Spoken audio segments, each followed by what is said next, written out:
So here we're going to start off our section 2.1. In 2.1 you're going to be solving equations, but before I actually go through my notes on solving equations, what I want to do first is go over some definitional type work. So let's talk about, this is 2.1, but this is more background information, more definition type material. So the first thing we want to do is talk about some important words that we're going to be doing. We're going to be talking about the word variable. We're going to be talking about the word constant. And we're going to be talking about the word coefficient. Now, since these words are sometimes a little long for me to write in step format, you'll start seeing me, we'll shorthand a lot of this. So if you ever see me see COEFF, that just stands for coefficient. If you see me write the word con, just know that that's short for constant for me. And then VAR for variable. Now in algebra, we don't use words, we use letters and numbers and algebraic symbols to represent a rule. You might have a rule that might say, okay, you decided to buy some notebooks for this class.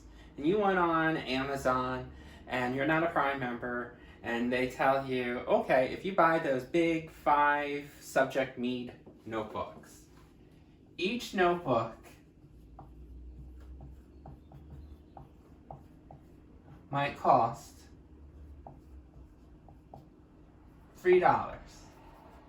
Okay? And we know that with buying anything online, especially if you don't buy a large amount, there's going to be shipping and handling. And they might say, there is a flat fee of $4 for each order.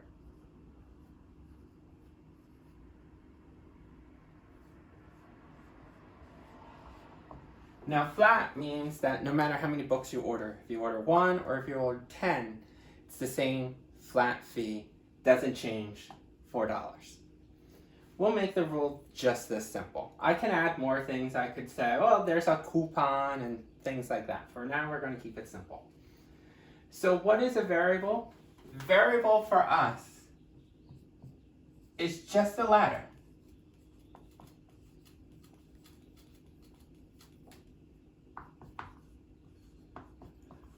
That represents some item.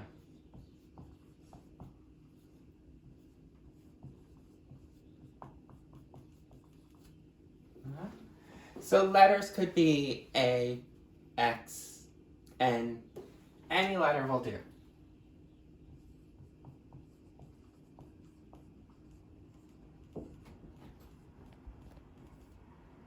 Now a constant is a number.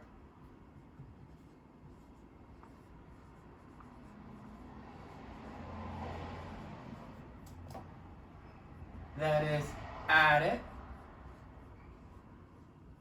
or the opposite of added would be subtract.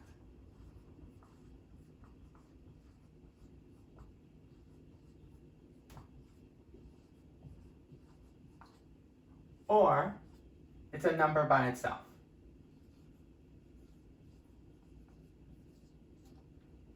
Let me shorthand that. Anytime you see me write this hashtag, that would be number.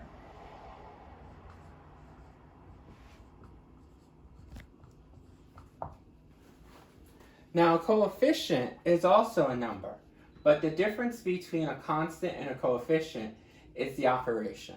So for added or subtracted, it becomes a constant. Anything that's multiplied or divided with the variable would be a coefficient.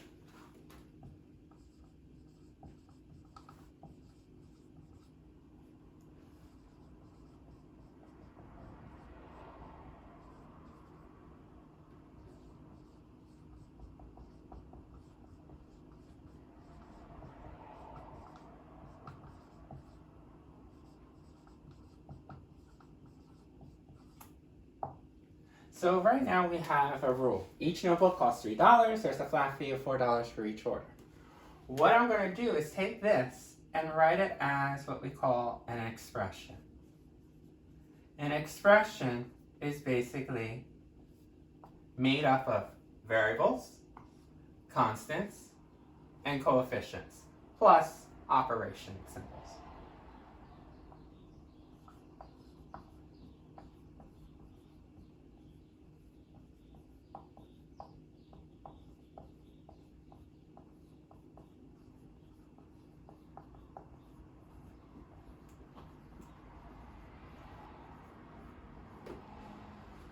So what I can do is I can say, instead of us writing the word notebook every time, I'm going to use a letter so that I can shorthand this. So instead of me saying each notebook, let me just say N for notebook. Now each, if you didn't know, represents multiplication. So this is saying N times 3. Okay, so if you bought one notebook, it'd be $3. If you buy 2 notebooks, 2 times 3 would be $6. There's a flat fee, so we know that's a constant. What are we going to do with the $4? Well, remember, this is a fee, means that we have to pay for it. So it's going to be added to your bill. If this said there's a coupon for $4 off of each order, then you would subtract. So for us, since it's a fee, we're going to add. So this would be 3n plus 4. Now some people might say, well, why did you put the 3 first and not the n first? Well, with multiplication, it doesn't matter what order you have it in. So you can have 5 times 2 or 2 times 5. We call that the commutative property, where you can switch the order and it comes out to be the same.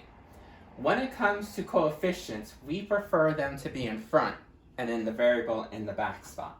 Okay, so n times 3 is the same as 3n. This is your expression.